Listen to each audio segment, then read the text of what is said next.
Assalamualaikum warahmatullahi wabarakatuh. Perkenalkan, nama saya Devitria. Di sini saya akan membahas mengenai pembelajaran orang dewasa. Adapun topik-topik yang akan saya sampaikan itu mengenai yang pertama konsep diri orang dewasa, kemudian ada pengertian andragogi dan juga ada prinsip andragogi, dan yang terakhir itu ada student centered learning. Sebelum mempelajari mengenai konsep diri orang dewasa, kita harus mengetahui terlebih dahulu mengenai apa itu arti dari orang dewasa.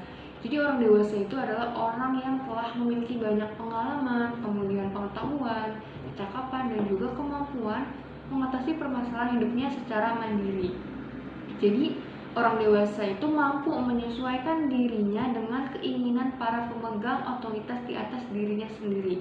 Kemudian orang dewasa juga lebih mengarahkan dirinya kepada pencapaian pemantapan identitas dan jati dirinya untuk menjadi dirinya sendiri. Setelah itu kita akan membahas mengenai konsep belajar orang dewasa. Jadi, iklim belajar yang diciptakan itu sesuai dengan kebutuhan dan karakteristik pembelajaran. Kemudian, warga yang belajar ikut dilibatkan dalam mendiagnosis kebutuhan belajar yang akan dirumuskan dalam tujuan pembelajaran. Kemudian kegiatan pembelajaran juga dilakukan dengan melibatkan partisipasi aktif peserta yang ikut dalam pembelajaran. Kemudian belajar orang dewasa itu karena adanya kebutuhan. Jadi yang terpenting dalam pendidikan orang dewasa itu adalah apa yang dipelajari peserta, bukan apa yang diajarkan pengajar. Jadi artinya itu hasil akhirnya adalah apa yang diperoleh oleh orang dewasa dari suatu pembelajaran, bukan apa yang dilakukan pengajar atau pelatih dalam pembelajaran itu. Kemudian di sini akan membahas mengenai andragogi. Sebelum itu kita akan membahas mengenai definisi andragogi. Jadi definisi andragogi itu berasal dari bahasa Yunani. Yang pertama aner atau ander, yang berarti itu sebagai orang dewasa. Kemudian ada agogi atau agogos, itu berarti memimpin atau membimbing atau seni mempengaruhi orang lain. Kemudian pedagogi itu berasal dari kata Yunani yang diambil dari kata paet, itu berarti anak, sehingga pedagogi itu adalah seni mengajarkan anak-anak. Nah, kemudian ada perbedaan antara andragogi dan pedagogi. Yang pertama itu ada konsep diri. Jadi perbedaannya dalam konsep diri itu adalah orang dewasa memiliki konsep diri yang mandiri dan tidak bergantung atau bersifat pengarahan diri. Kemudian dari segi pengalaman, perbedaannya dari pengalaman, orang dewasa itu mengumpulkan pengalaman yang makin meluas yang menjadi sumber daya yang akan kaya dalam keadaan pembelajaran. Kemudian dalam kesiapan pembelajaran itu ada kesiapan untuk belajar. Orang dewasa itu ingin mempelajari permasalahan yang kini mereka hadapi dan anggap relevan. Kemudian ada otoritas belajar, yaitu perbedaan dalam otoritas ke arah kegiatan belajar orang dewasa. Otoritas itu berpusat pada masalah dan kurang kemungkinannya berpusat pada subjek. Jadi 4 perbedaan andragogi dan pedagogi itu, yang pertama itu dari konsep diri, kemudian yang kedua itu dari pengalaman, dan yang ketiga itu dari kesiapan belajar, dan yang keempat itu dari otoritas belajar. Kemudian konsep pedagogi dan andragogi. Nah, konsep diri atau self-concept dari pedagogi ini adalah pribadi yang tergantung hubungannya belajar dengan pengajar merupakan hubungan yang bersifat pengarahan. Sedangkan jika andragogi itu si pelajar bukan berarti yang bergantung, tetapi pribadi yang telah masuk secara psikologis. Jadi hubungan belajarnya dengan pengajar merupakan hubungan saling membantu yang timbal balik.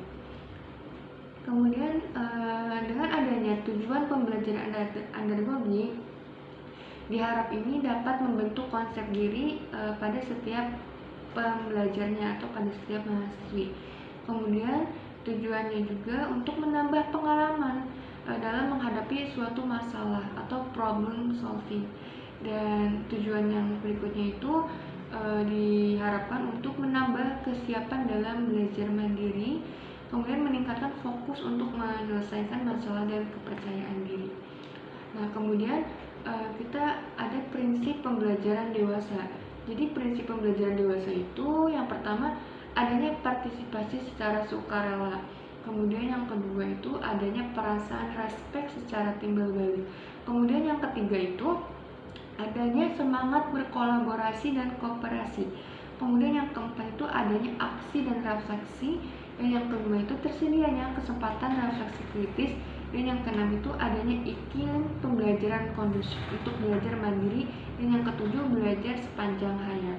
Nah, kemudian ada komplikasi konsep andragogi dalam pembelajaran. Yang pertama itu menyiapkan iklim belajar yang kondusif. Kemudian kita menciptakan mekanisme perancangan bersama, kemudian menetapkan kebutuhan belajar dan juga merumuskan tujuan khusus objektif pembelajaran.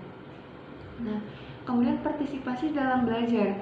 Jadi yang pertama itu ada kedisiplinan, kemudian hubungan terbuka atau akrab atau saling menghargai dan terarah untuk saling membantu dalam belajar. Kemudian ada interaksi pembelajaran atau saling sejajar. Nah, kemudian ada Student Centered Learning atau SCL. Jadi menurut Westport pada tahun 2008, Student Centered Learning ini adalah metode pembelajaran yang akan memperdayakan peserta didik menjadi pusat perhatian selama proses pembelajaran berlangsung. Pembelajaran yang bersifat kaku, instruktif dari pendidik diubah menjadi pembelajaran yang memberi kesempatan pada peserta didik untuk menyesuaikan dengan kemampuannya dan berperilaku langsung dalam menerima pengalaman pembelajaran. Nah, itu merupakan pengertian dari STL atau Student Centered Learning menurut Westport pada tahun 2008.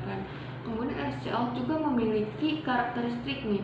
Jadi karakteristiknya itu yang pertama aktif, yang kedua konstruktif, yang ketiga kolaboratif, yang keempat antusiastik, dan yang kelima dialogis. Nah, kemudian yang keenam ada kontekstual, yang ketujuh ada reflektif, dan yang kedelapan ada multisensory, yang kelima ada high order thinking skill training.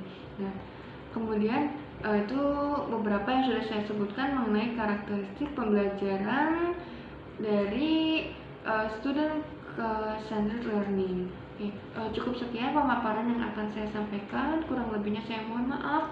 Wassalamualaikum warahmatullahi wabarakatuh.